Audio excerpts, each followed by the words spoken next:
ఇంతకీ అర్థం కానిది ఏంటంటేనండి, సాక్షి పేపర్లో ఒక అనామకుడు కూర్చుంటాడు, ఏదో రాస్తాడు. వాడి ఫీలింగ్ ఎలా ఉంటుందో, అతని ఫీలింగ్ ఎలా ఉంటుందంటే ఇది ప్రపంచ స్థాయి ల్యాబొరేటరీలా ఫీల్ అవుతుంటాడు ఆయన.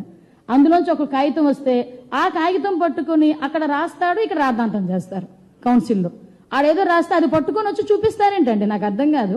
మేము 4 రిపోర్ట్లు మేము చూపిస్తామంటున్నాం. ఎన్డీడీబీ రిపోర్ట్ చూపిస్తాం, మైసూర్ ల్యాబ్ రిపోర్ట్ చూపిస్తాం, ఛార్జ్ షీట్ లో సిబిఐ ఏం రాసిందో చూపిస్తాం, సిట్ రిపోర్ట్లో ఏముందో చూపిస్తాం.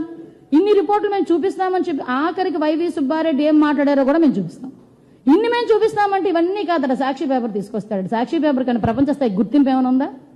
ఇంకో విషయం కూడా చెప్తున్నానండి, ఈ రోజు వరకు హెరిటేజ్ సంస్థ ఎవరికి కూడా సరఫరా చేయకూడదు అనే నిబద్ధత ఏదైతే ఉందో, ఈ రోజు వాళ్ళ బుద్ధిని ఏదో అంటారు కదా, పచ్చకామెరోడికి లోకం అంతా పచ్చగానే కనిపిస్తుందని సాక్షి పేపర్లో యాడ్లకి, సాక్షి పేపర్ కొనుగోలుకి ప్రభుత్వం నుంచి ఎన్ని కోట్లు, ఎన్ని వందల కోట్లు గవర్నమెంట్ సొమ్ము సాక్షి అకౌంట్లోకి వెళ్ళిందో మీ అందరికీ తెలియదా? దగ్గర యాడ్లు, అదేవిధంగా సాక్షి పేపర్ కొనుగోలుకి దగ్గర 600 కోట్ల రూపాయలని కూడా రెండింటికి కలిపి ప్రజాధనాన్ని తీసుకెళ్లి సాక్షి అకౌంట్లో వేసుకోలేదా? మేము అలా అనుకుంటున్నారా? మీలాంటి దుర్బుద్ధి మాకు ఎక్కడా లేదే. భారతీయ సిమెంట్స్ కి సంబంధించి, సిమెంట్లకు సంబంధించి కొనుగోలు వ్యవహారాలు ఎక్కడికి తెలియదు అనుకుంటున్నారా? మేము ఒకటే చాలా క్లారిటీగా ఉన్నాం, ఈ రోజు మేమేమీ తప్పు చేయలేదు కాబట్టే ఎక్కడ కూడా మీ క్లియర్ గా కల్తీ జరిగింది అన్నది క్లారిటీ ఉంది కాబట్టే ఈరోజు మీరు చర్చకి రండి అంటే మేము సిద్ధంగా ఉన్నామని చెప్పాం.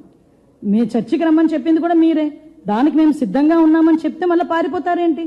ఇప్పుడు గుర్తొచ్చిందా బడ్జెట్, కమింగ్ 2 days బడ్జెట్ గురించి మాట్లాడాలని? మరి 4 రోజుల బడ్జెట్ సమయాన్ని ఎందుకు మీరు వేస్ట్ చేశారు? ఈ విషయాలన్నిటి మీద కూడా గౌరవ ప్రతిపక్ష సభ్యులు సమాధానాలు చెప్పాల్సిన అవసరం ఉంటుంది. మేము చాలా క్లియర్గా ఉన్నాం. ప్రజాహితం, మళ్ళీ చెప్తున్నా, ప్రజాహితం గురించి మేము ఎటువంటి చర్చలకైనా మేము సిద్ధంగా ఉన్నాం. మేము ఆధారాలతో నిరూపిస్తాం. మీకు దమ్ముంటే ఆధారాలు తీసుకొచ్చి మాట్లాడండి. ఏదో గుడ్డ కాల్చి మొహం మీద వేస్తాము మీరు తుడుచుకోండి అంటే అది అవ్వదు.